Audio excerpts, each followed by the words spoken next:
Olá, boa noite, irmãos queridos, amigos do canal Universo Espírita com Roseni. Boa noite para quem está acompanhando agora a nossa live. Bom dia e boa tarde para quem vai ver posteriormente, porque nós sabemos que nem todos conseguem acompanhar simultaneamente, né? Que sejam todos muito bem-vindos ao canal Universo Espírita com Roseni. Este canal que agora, no próximo dia 1º de junho, irá completar 3 anos. Sim, 3 anos, porque esse canal foi criado no auge da pandemia, quando nós desejávamos compartilhar com os nossos irmãos as mensagens consoladoras do Espiritismo, porque era um momento em que toda a humanidade necessitava, não é mesmo?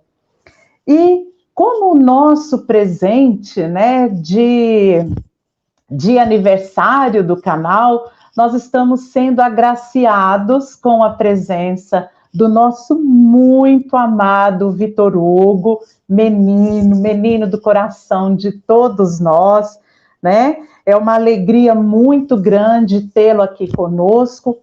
E eu sei que o Vitor Hugo, ele dispensa apresentações.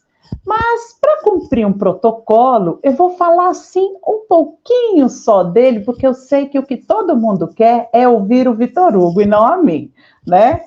Então, meus irmãos, o Vitor Hugo, ele nasceu em Carmo do Paranaíba, em um lar espírita. Olha que bênção, que maravilha, né? Ele mora em Uberlândia, onde ele estuda letras. E vai se formar agora, esse ano está cheio de planos aí, né? O nosso menino se destaca no meio espírita através do trabalho de divulgação das mensagens consoladoras do Espiritismo. E esse sucesso nesse trabalho de divulgação, o menino atribui a uma regra que ele faz questão de seguir. E ele diz: sempre falar com o coração. Essa é a regra que o nosso querido Vitor Hugo segue, né?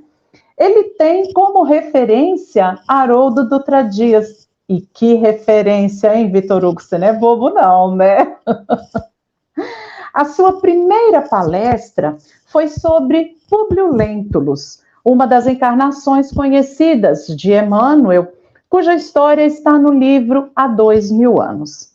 Vitor Hugo, boa noite. É com grande carinho e com muita felicidade que nós recebemos você aqui. Você quer cumprimentar os nossos amigos? Vamos lá, né? Boa noite, Roseni. Boa noite a todos e todas, encarnados, desencarnados. É sempre um presente estarmos juntos. Que o Divino Amigo nos proteja e que o seu coração possa nos inspirar para que a gente aprenda um cadinho juntos hoje. Eu agradeço muito o voto de confiança e espero que os bons espíritos me ajudem a colaborar um cadinho. Que os bons espíritos nos ajudem, não é mesmo, meu irmão? Então, Vitor Hugo, o tema da nossa live de hoje é o espírita e a fidelidade ao espiritismo. E nós sabemos assim que estamos vivendo um momento muito delicado, né, onde tanto o espírita quanto o próprio espiritismo estão enfrentando inúmeros e enormes desafios. Nós gostaríamos muito de ouvir as suas reflexões sobre esse tema. Meu irmão, a palavra é sua. Vamos lá, né? Eu separei aqui 2 mensagens para a gente conversar hoje, intituladas: a primeira, Comungar com Deus, e a segunda, Doutrina Espírita. E eu gostaria de apenas fazer uma introdução para que a gente possa se votar a essas 2 mensagens e construir aqui a nossa reflexão, a nossa abordagem.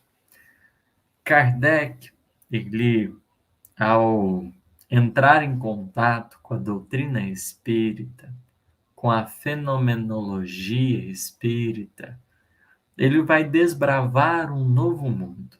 O espiritismo não surge primeiro no campo da filosofia. Ele se expressa a priori no campo prático, visto que são as manifestações que vão ditar os contornos e a direção que a doutrina iria tomar. Kardec não faz afirmações, ele apenas é um observador. Por isso surge, em primeiro momento, a ciência espírita, fruto do processo de observação em que Kardec, com um método, ele vai orientando-se melhor no estudo daquilo que ele estava percebendo, daquilo que ele estava tendo a oportunidade de vislumbrar naquele instante. Dessa dedicação, desse devotamento à ciência, às manifestações de toda a ordem, surge a filosofia espírita. Porque da reflexão em torno do que estava acontecendo, desdobramentos mil começam a ser possíveis. A alma não se encerra no túmulo. Antes, algo que fazia parte da crença religiosa começa a ser um fato atestado.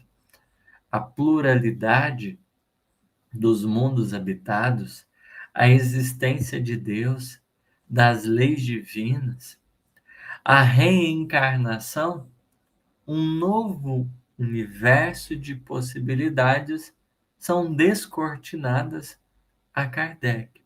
E a gente vai, em acompanhando a trajetória dele, percebendo que a partir do instante que ele se dá conta da realidade, da veracidade do que estava acontecendo, ele começa a compreender os desdobramentos.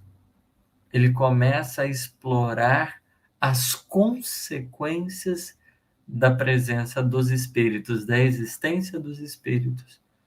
E é um laboratório novo que vai constituindo a filosofia espírita, que recebe a contribuição de inúmeros corações, de inúmeras almas, de inúmeros espíritos que, desencarnando, assim retornavam como essas vozes celestes a comando do Cristo para cooperar nos desdobramentos de uma fé raciocinada, para que a presença divina na trajetória do espírito imortal não representasse apenas, tão somente, uma crença comum, mas encontrasse a sua força e a sua expressão.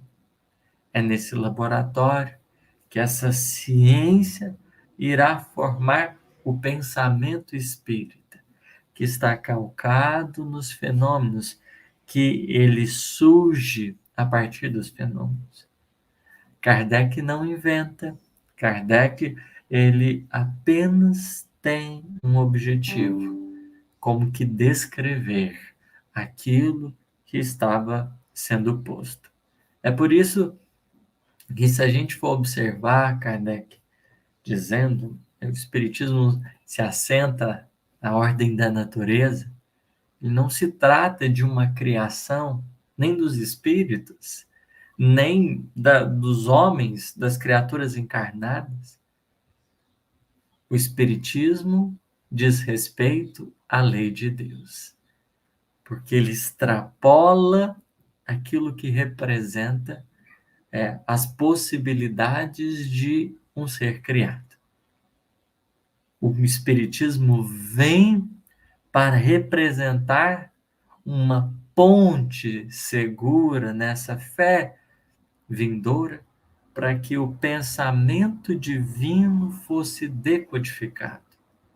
É esse, talvez, o sentido importante, expressivo da revelação. Tirar o véu. A revelação é Deus buscando a criatura.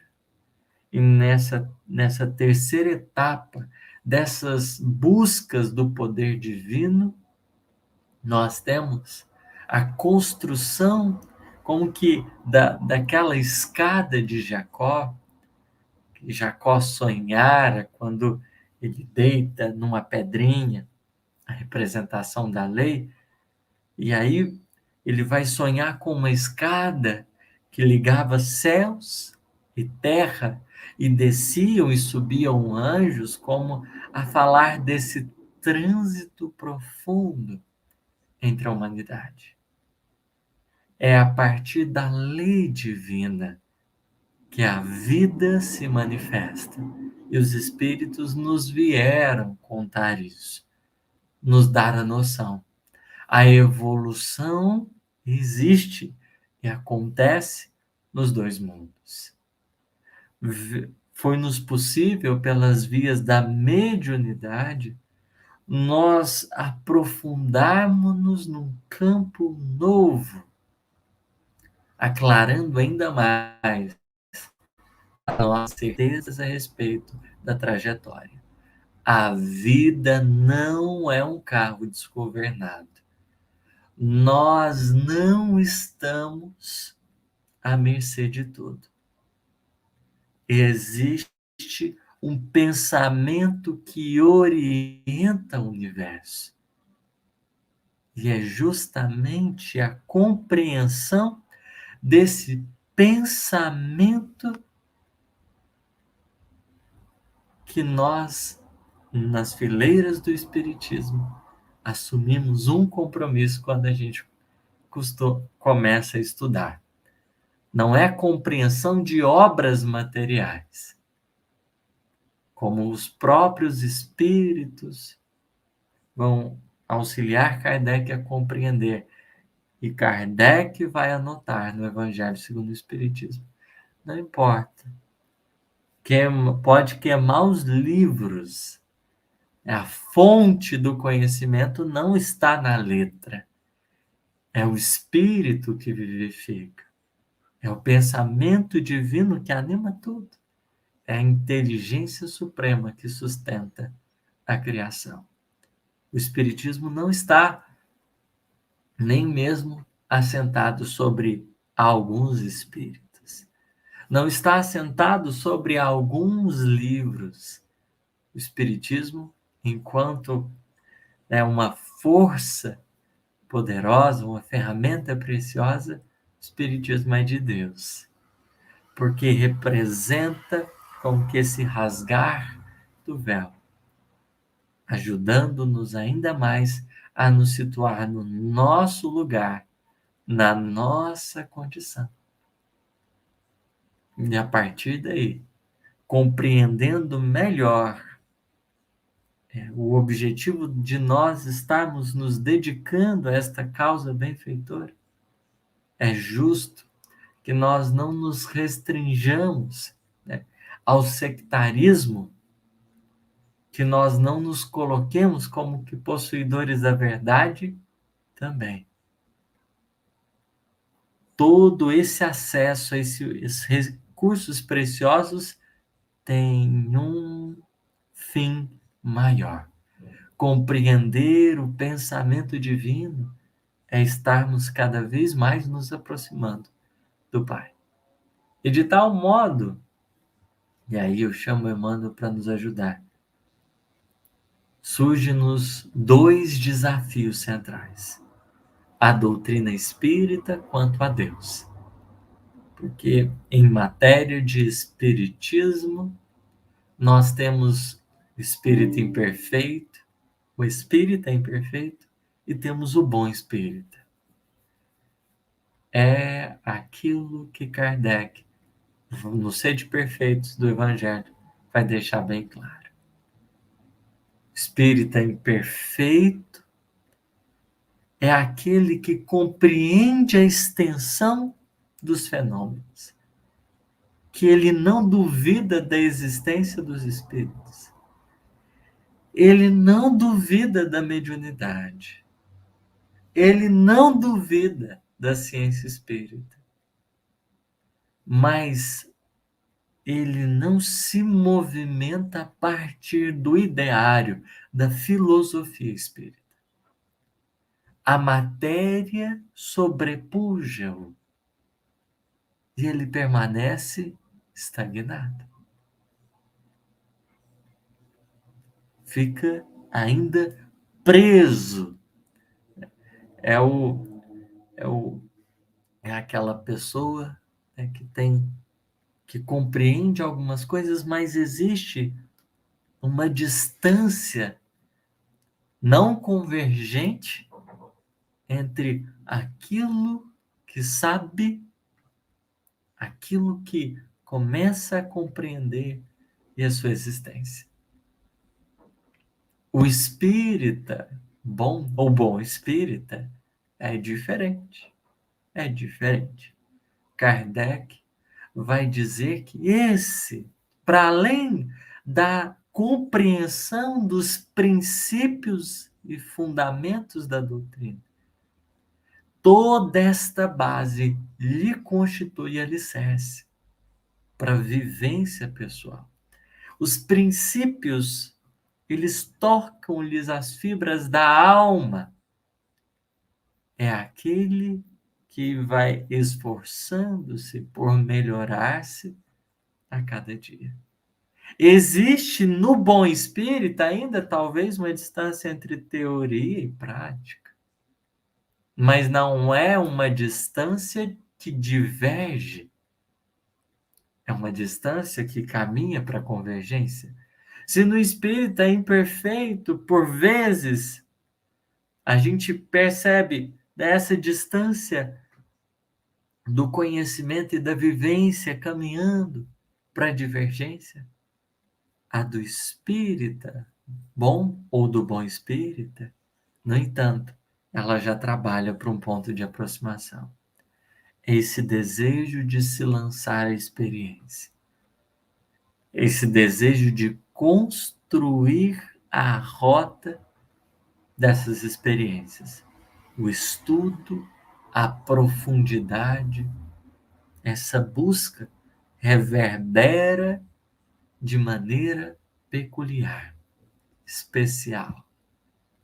E é nesse sentido que nós entramos na mensagem Comungar com Deus. Emmanuel ele vai falar de duas coisas muito importantes: fidelidade e comunhão. A fidelidade a Deus e a comunhão com o seu amor são virtudes que se completam, mas que se singularizam no quadro de suas expressões legítimas. As duas coisas, elas se completam, mas elas possuem suas particularidades. Aí Emmanuel vai dizer que Jó foi fiel quando no torvelinho ele afirmou: ainda que me mate, nele confiarei. Jó foi fiel. Jesus comungou de modo perfeito com o amor divino quando acentuou: eu e meu Pai somos um. Jó estava no exercício da fidelidade. Jesus, no exercício da comunhão. Acentua Emmanuel: a fidelidade precede a comunhão verdadeira com a fonte de toda sabedoria e misericórdia. É impossível experimentarmos a comunhão sem antes vivenciarmos a estrada da fidelidade. Nós associamos-nos aqui no recorte proposto, né, o espírita e a fidelidade ao espiritismo, para verdadeira integração entre nós e o espiritismo e nós. antes dessa comunhão profunda, desse relacionamento perene, nós seremos chamados à fidelidade. A fidelidade, ela é talvez a lição, né, mais expressiva, sobretudo para o infiel, que poderíamos, né, dizer nós outros, nesse educandário das experiências, visto que na construção das nossas vivências, nós estamos em busca desse equilíbrio justo, dessa manifestação precisa, desse predomínio sobre a matéria, é uma busca. E nessa busca a gente às vezes vai oscilando. O exercício da fidelidade vai se apresentando ao infiel. É como dizer que o remédio é muito caro, muito precioso ao doente. A vida vai nos chamando a atenção à fidelidade. Emmanuel ele vai nos ajudar a entender isso. As lutas do mundo representam a sagrada oportunidade do homem para que seja perfeitamente fiel ao Criador. É justamente nas experiências da vida que nós temos o campo de testemunho adequado para a construção desses elos de fidelidade. Fidelidade ao Espiritismo é fidelidade a Deus. No reconhecimento dessa lei de adoração, no reconhecimento dessas leis divinas, que não só guiam, regulamentam e orientam a matéria, mas igualmente a vida moral, a vida do espírito. A lição da fidelidade vai se apresentando nos testemunhos da vida. Aos que se mostram leais no pouco, é concedido muito das grandes tarefas. Fidelidade no micro, para alcançar a expressão da fidelidade, dessa relação mais profunda no macro. É preciso refletirmos sobre a fidelidade. E aí, essa fidelidade ao pouco, talvez possa nos remeter aqui à questão dos princípios espíritas.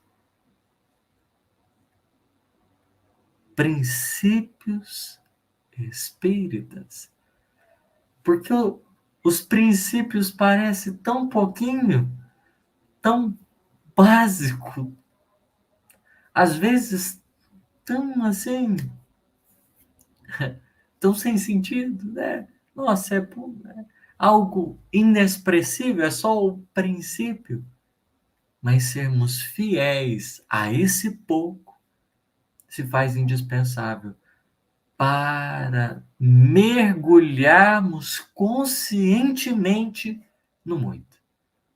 Ninguém que se isenta do pouco terá condições de galgar esses altiplanos dessa verdade sublime.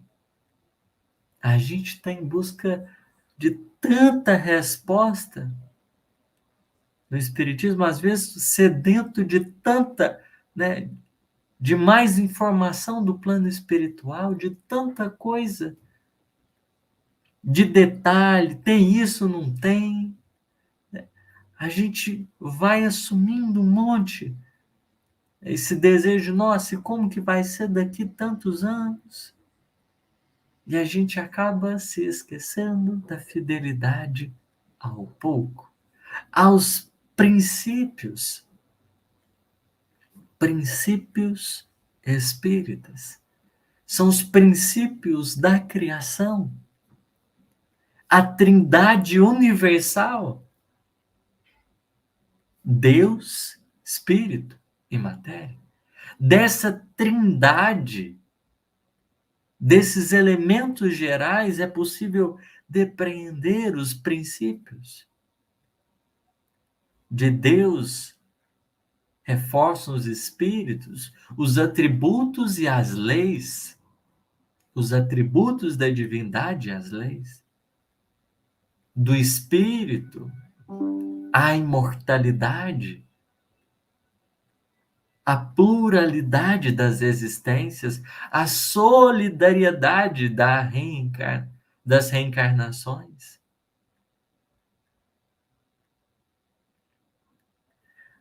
E ainda, né, se a gente pensar na matéria, todos os desdobramentos dela, seu funcionamento, quando a gente vai para as bases, a pluralidade dos mundos habitados, cada um desses alicerces, eles verdadeiramente representam um pouco, mas que, quando observado com o cuidado necessário, nos oferecem segurança para avançarmos ainda mais expressivamente. Na reflexão espírita, nós deveremos sempre partir desses princípios. Porque a partir do instante que a gente esquece qualquer um deles, a nossa reflexão, ela pode assumir um caráter mais pessoal do que divino espiritual. Então a gente vai refletir, a gente nunca vai perder de vista, por exemplo, Deus. Deus, na sua condição, nos seus atributos, nas suas leis. Porque basear-se na lei, procurar compreender as leis, esses atributos, é aquilo que Jesus nos chama a atenção quando diz respeito a construir a casa sobre a rocha. Construir sobre as nossas opiniões é construir sobre a areia. Quem vai se devotando à fidelidade não está isento das experiências naturais, do vento, da tempestade, daquilo que constitua obstáculos. Mas a maneira com que caminha, a forma que se orienta e, ao mesmo tempo, os recursos para se guiar e se orientar em todos esses processos, vai se tornando diferente.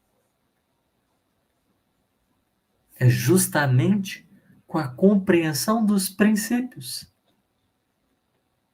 que nós temos as bases seguras para que a nossa ideia se dilate, para que a gente tenha calma, para que a gente tenha serenidade de refletir, de avaliar, de pensar, sem o desespero de quem se percebe a desejar o controle, mas de quem compreende o seu justo lugar. Refletir, levando em conta o espírito, esse ser em metamorfose, esse ser em progresso, nessas vidas sucessivas, solidárias umas às outras, na compreensão dos mecanismos da pedagogia das posições. compreensão desse espírito em contato com a matéria, nos mundos, a pluralidade desses mundos habitados, em que nós teremos a oportunidade de compreender de maneira profunda a nossa destinação, a lei de responsabilidade e a nossa situação presente. A gente vai olhando para as coisas não como a naturalizar aquilo que possa se construir, por exemplo, o mal, mas a compreender a responsabilidade da presença do bem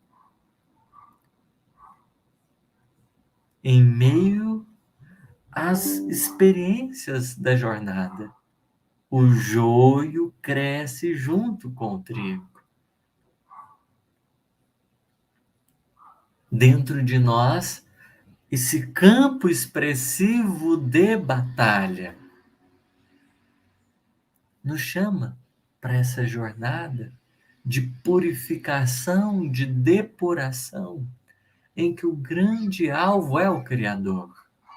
Luzes que somos, ansiamos a Mãe Luz. É Deus o nosso ponto de partida, mas Ele também é a meta. Alcançar a perfeição moral na compreensão da nossa condição de filhos, nunca de criadores, mas sempre criaturas. Na compreensão perfeita que nós vamos conquistando. Mas a fidelidade ao pouco, para que um dia sonhemos, né, com as expressões mais altas do conhecimento iluminativo, ela vai sendo galgada por essa confiança na base, por estruturarmos-nos sobre a rocha.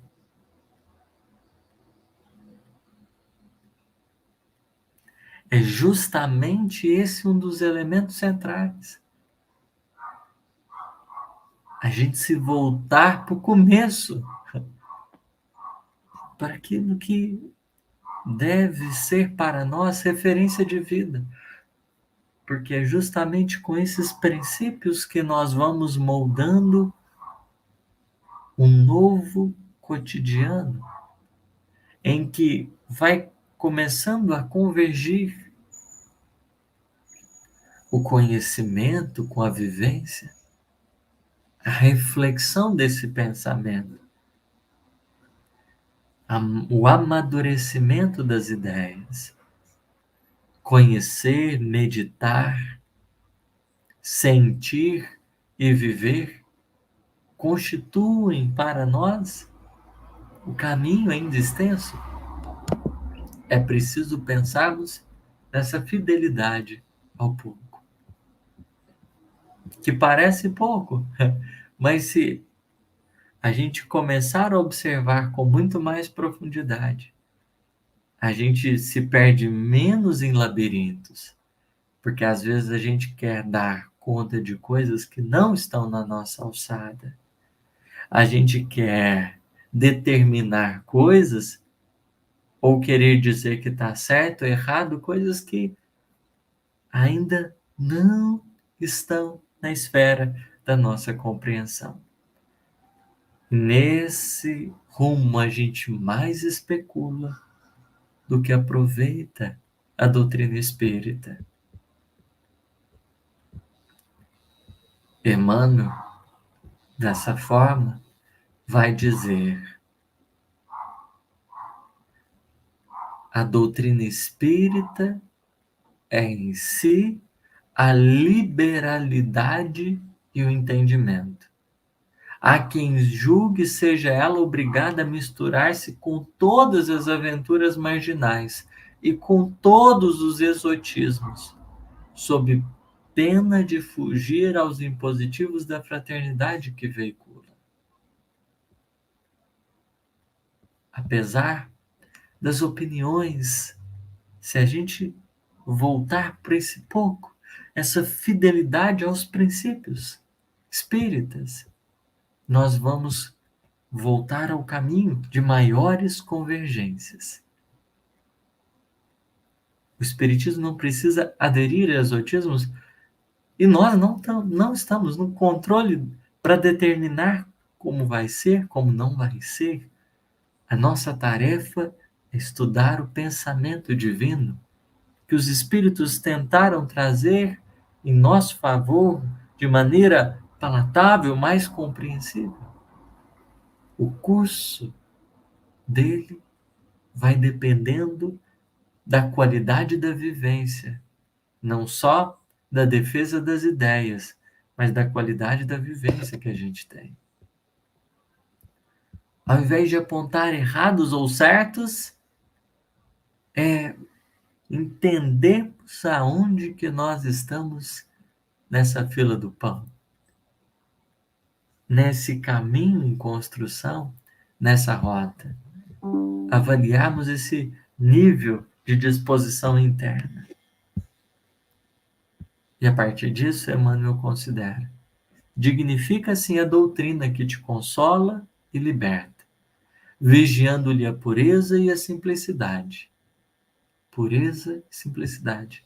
Não é pureza doutrinária, que é um termo que talvez ele esteja marcado por determinados posicionamentos que a gente respeita, mas a pureza no sentido de conservação de determinadas bases. E simplicidade, vamos dizer, o contrário da simplicidade é o excesso. É o excesso. O simples, ele tem muitos caminhos, mas ele consegue otimizar escolhendo o melhor. Ele não fica pegado aos excessos. Ele é preciso no que ele precisa e aquilo lhe sustenta. Pureza é reconhecimento das bases. Simplicidade é a profundidade, que a gente não se perca no meio de fantasias e um monte de coisas que possam surgir, ou de ideias que a gente ainda não tem como conferir, porque elas podem ficar apenas no campo da especulação. E assim, Emmanuel diz: espírita deve ser o teu caráter, ainda mesmo te sintas em reajuste depois da queda. Não é questão de não cair enquanto espírita, mas é de ter a dignidade de retomar o compromisso mesmo quando a gente não tiver dado conta. É para isso que os espíritos vieram, para que nós não abramos mão da nossa destinação, ainda que a gente tenha falhado. Espírita deve ser a tua conduta, ainda mesmo que estejas em duras experiências. Nos momentos mais desafiadores, é que a gente vai precisar mais dessas verdades consoladoras. Aonde está a tua fé, a fidelidade, a essa busca por essa ligação, por esses elos? Espírita deve ser o nome do teu nome, ainda mesmo respires em aflitivos combates contigo mesmo, quando a situação interna esteja complicada. Não abrir mão desses princípios que nos orientam a vida. Deus, nos seus atributos e leis, o Espírito, na imortalidade e na pluralidade das existências até a perfeição, a pluralidade dos mundos habitados e a condição da matéria. Nunca perder de vista, nos nossos conflitos, a compreensão da nossa natureza, mesmo com tudo que a gente estiver passando, mas não perder a referência. Espírita deve ser o claro adjetivo da tua instituição, ainda mesmo que por isso te faltem as passageiras subvenções e honrarias terrestres. Não é questão do que está fora, é compromisso de dentro. É compromisso de dentro, que começa pequeno, singelo, qual Cristo viera na terra. É na manjedoura da alma que a doutrina espírita não pede espaços luxuosos nem requintados. Solicita apenas que comecemos a pensar, que sejamos os seres inteligentes que comecem a refletir. Porque pensar é movimentar-se em alguma direção. E refletir sobre esses princípios, tendo base nesses princípios celestes, é nos guiar com maturidade para a nossa construção. Obrigado pela paciência, pela misericórdia. Eu chamo a Roseni para voltar à tela. Paciência, imagina. Vitor Hugo, a sua abordagem, mais uma vez, foi embasada no amor, não é mesmo? Você falou com o coração, porque você colocou para nós que temos os princípios espíritas abrigados em nós, que escolhemos o espiritismo como uma norma de vida. Você disse para nós o seguinte: olha, não olhe para o todo, mas seja fiel em cada mínimo, em cada coisa pequena. Porque às vezes a pessoa fala assim, como nós vimos já em alguns vídeos, por exemplo, no filme do Divaldo. Divaldo dizia assim: eu sou espírita, e aí Joana de Ângeles, né, dava aquela pigarreada, e ele dizia: bom, eu sou quase um espírita, né? Porque às vezes a gente cobra muito da gente. A gente às vezes pensa assim: eu falho tanto, eu erro tanto, mas a gente também acerta em alguma coisa, né? Em pequenas coisas. Então a gente não tem que olhar para o todo, mas a gente tem que olhar para aquilo que a gente está se empenhando, se esforçando naquele momento e sendo capaz de fazer naquele momento. Então eu anotei aqui algumas coisas que você falou que eu achei assim, que nós deveríamos guardar. Que o Espiritismo, ele representa uma ponte entre nós e Deus. Porque o Espiritismo, ele veio, como você disse aqui, para rasgar o véu e nos esclarecer, sem mistérios, sobre Deus, sobre nós, sobre o universo, sobre toda a obra da criação. E quando a gente compreende isso, tudo que o Espiritismo nos traz, nós conseguimos compreender melhor ao próprio Deus, né? E sobre a fidelidade aos princípios, que é aquilo que eu falei agora há pouco. Às vezes a gente não consegue fazer tudo o que acredita que deve fazer, mas se a gente for agindo aos poucos, com boa vontade, com bom ânimo, com sinceridade, a gente consegue chegar ao muito, né? Agora eu queria te fazer uma pergunta. Você citou aí Emmanuel. Emmanuel uma vez orientou o Chico sobre a disciplina, né? Que seriam os 3 princípios a que ele deveria seguir, aderir: disciplina, disciplina e disciplina. Você acredita que esta orientação de Emmanuel para o Chico pode ser também uma orientação àquele que quer poder dizer com todas as letras: eu sou espírita? Você acha que nós também podemos trazer essa orientação para o nosso caminhar dentro do espiritismo? Antes de qualquer coisa, né, vamos pensar o que é essa disciplina, porque aí a gente pode desdobrá-la para a nossa vida e a nossa caminhada.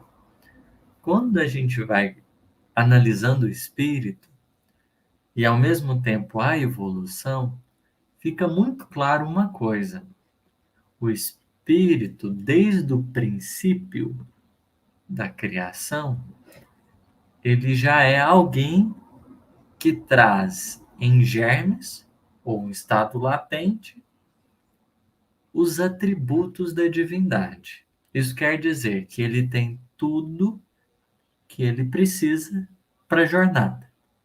Deus, ele nos concedeu, desde o princípio, tudo que a gente precisava para a jornada. E por isso, a jornada não vai ser em busca de alguma coisa de fora para a gente chegar num estado de dentro. O grande desafio era desenvolver e educar de dentro para alcançar de fora. Esse seria o grande desafio. Considerando isso, a gente percebe que o problema não é amar, porque amor todos nós temos. A força, o amor, todos nós temos. O problema não é o ter fé. Ter fé, todos nós temos. Porque a fé é um patrimônio da alma que se expressa na matéria, que se expressa na sociedade de diversas maneiras, bem como o amor. A grande questão é como e em qual direção nós apresentamos os recursos que a gente tem. É por isso que Emmanuel vai dizer que o ódio é o amor adoecido. Que ele vai considerar. Não é que falta amor em nós. Não falta. O trabalho não é de conquistar uma coisa que a gente não tem, mas é de aperfeiçoar os meios de manifestação dos recursos que nós trazemos. Então, Emmanuel, quando olha para o Chico e fala disciplina, é como se ele estivesse dizendo assim: Chico, você tem muito potencial. Você tem tanta capacidade, Chico. Tanta capacidade, a gente só vai ajustar. Disciplina, disciplina, disciplina. Tem tudo para dar certo. A gente só precisa manter a coerência. A gente só precisa manter a direção. A gente só precisa manter fidelidade. Porque, de certo modo, são esses 3 aspectos da disciplina. O Chico foi chamado a atenção por uma disciplina que nunca foi rigidez. Porque Emmanuel só tem um episódio na história que a gente conhece mais assim, relativo à questão do horário. Horário, pontualidade, fundamentais. Mas não se restringe. Disciplina, nesse caso, é uma outra coisa. Disciplina não é a rigidez, é a flexibilidade. É o contrário.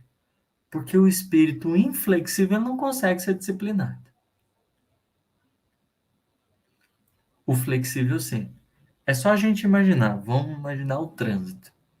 Tem via de 40, 60, 80, 100. Se você andar de 60 em todas, não vai dar certo. Se você andar de 80 em todas, não vai dar certo. Se você andar de 40 em todas, não vai dar certo. Porque nunca é você escolher a velocidade e não mudar, mas é você ter a capacidade de compreender o que cada experiência pede de você, sem perder a direção que você tem. Então, você ajusta a velocidade, o modo, mas sem perder a direção. Era o que Emmanuel estava dizendo. Tem tudo para dar certo, Chico. Só que a gente vai ter que aprender a viver as experiências mais difíceis sendo fiéis, as experiências mais fáceis também. Cada uma vai pedir alguma coisa, mas a gente vai procurar manter a fidelidade a Jesus, mostrar a dignidade do nosso compromisso com o Mestre. E levando em conta isso, sim, a gente começa a pensar em disciplina.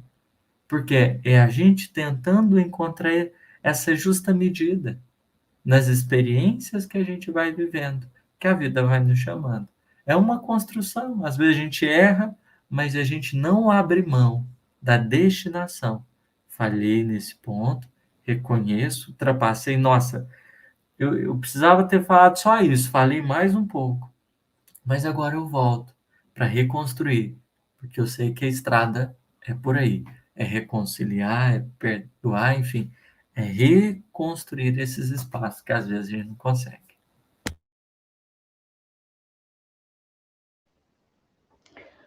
Que resposta fantástica, viu? Então, Vitor Hugo, essa disciplina a que Emmanuel falou para o Chico seria aquele trabalho de doação do Chico, né, para a tarefa mediúnica, a tarefa fraterna, a tarefa amorosa. Né? Então, nós podemos ter para nós também que a doação de nós aos postulados espíritas, a todos aqueles princípios que o Espiritismo nos ensina, é o que nos colocará no caminho de sermos os bons espíritas que todos desejamos ser. Pode ser isso? Com certeza. E se a gente pensar, né, assim, a gente percebe Emmanuel um pouco mais incisivo, um pouco mais presente, mais firme, nos momentos de dificuldade do Chico. Reconhecendo o potencial que o Chico trazia, reconhecendo as disposições, era preciso manter a dignidade no testemunho. Era preciso manter a fidelidade na hora do testemunho. Então, ali era a recordação, Chico, olha, nós estamos a serviço do Mestre. E agora, reconhecendo a nossa pequenez, a gente vai procurar manter o melhor do coração, sem perder a nossa direção. Porque o desespero significa, né, a perda de referência na caminhada. E aí a gente passa a viver um pavor, e aí não consegue ter o equilíbrio no momento devido. Se a gente está um pouco mais conectado espiritualmente, o testemunho ele vai se tornando diferente. A gente não deixa de sentir, mas a gente sente os impactos das experiências e vai diluindo, digerindo, até a gente conseguir estar de pé. É o que aconteceu com Estevão quando Paulo, né, quando o pessoal começou o martírio dele. Deu um impacto, mas o mestre veio-lhe ao coração. E é isso que nós somos chamados sempre a retomar essa sensibilidade, desse acompanhamento, dessa presença. A gente, como aluno, a gente vai ter a lição e a gente vai sentir, às vezes, o peso da lição. Mas a questão é que aí vem o professor e a gente olha para ele e fala, calma, vamos passo a passo. Vai dar tudo certo. Fantástico, Vitor Hugo. Vontade a gente tem de falar um monte de coisa, de te fazer um monte de perguntas. Mas sabe o que a gente vai fazer? A gente vai deixar aqui para você um convite para que no futuro próximo nós possamos fazer uma live com você respondendo algumas perguntas. Você aceita o convite? Ixi, Então, olha, eu só posso agradecer a sua participação, a sua colaboração, esse trabalho que você faz de divulgação dos ensinamentos espíritas, ele é muito importante, porque quanto mais pessoas, né, a quanto mais pessoas nós conseguirmos levar a mensagem do Espiritismo, mais nós estaremos colaborando na instalação do reino de Deus nos corações humanos, né? E isso é o que importa, principalmente num momento em que o planeta está vivenciando o auge da transição e que tantas pessoas necessitam de consolação, né? Eu gostaria de deixar um convite aqui para os nossos amigos que no dia 23 de junho, às 20 horas, nós teremos uma live aqui no nosso canal com o Hélio Tinoco, que vai falar para nós sobre o fenômeno espírita. Então, vocês já agendem aí, né? São nossos convidados para acompanhar essa live com o Hélio Tinoco, tá? Que vai falar sobre o fenômeno espírita. E eu gostaria de pedir a vocês que colaborem na divulgação do Espiritismo. O nosso canal possui mais de 160 vídeos tratando dos mais diversos temas sob a ótica espírita. Quem sabe você não conhece uma pessoa que está tendo dificuldade e que algum desses vídeos pode ajudar essa pessoa a ter uma compreensão melhor daquele momento que ela está vivendo. Compartilhe esses vídeos, vamos colaborar na divulgação do Espiritismo. E para encerrar, eu gostaria de convidar o nosso amado menino para fazer uma prece para todos nós. Pode ser, Vitor Hugo? Vamos orar. Quem se sentir à vontade para fechar os olhos.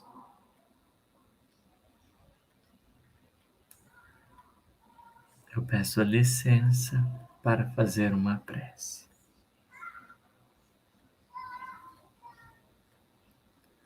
Mestre, nosso coração exulta de alegria com o encontro da noite.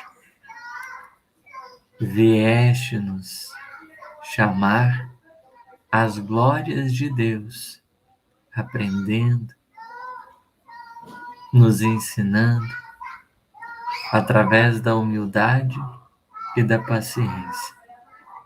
Contamos com a tua compaixão ante as nossas dificuldades na trajetória. E nem por isso abandonaste-nos no caminho.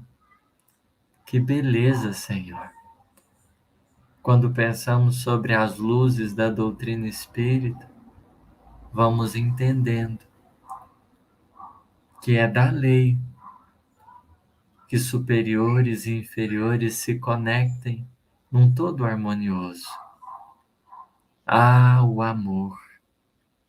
Bendita lei que une a todos e que desfaz posições e condições e nos coloca em objetivos. A grande meta da vida, essa fraternidade perene, em que somos respeitados para ser e convidados para nos unir, em que temos a oportunidade de compreender o eu, mas também a possibilidade de nos formarmos em nós. E é por isso, Mestre, compreendendo cada vez mais um pouquinho a lei divina, esses princípios que nos orientam a marcha, que nós nos voltamos em gratidão.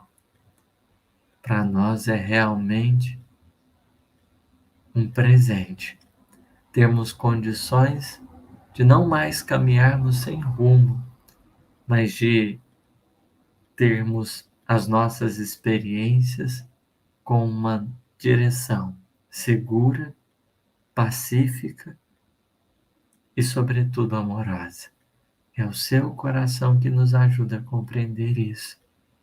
Sob a bondade dos benfeitores que nunca nos deixam e que, aproveitando todo esse recurso, nós avancemos um pouquinho mais, mas com a nossa disposição de aprender a cada momento. Que assim seja.